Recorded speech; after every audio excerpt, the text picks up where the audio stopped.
Hubsan Zino compass calibration tutorial.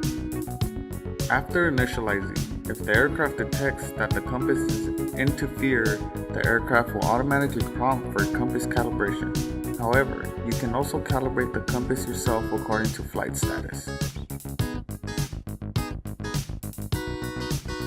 After entering the app settings, tap on Other and select Compass Calibration.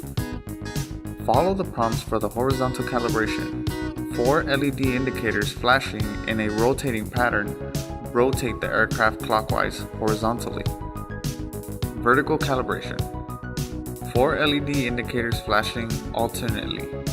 Point the nose of the aircraft down and rotate it clockwise in the vertical direction. After the calibration is complete, the calibration window will disappear.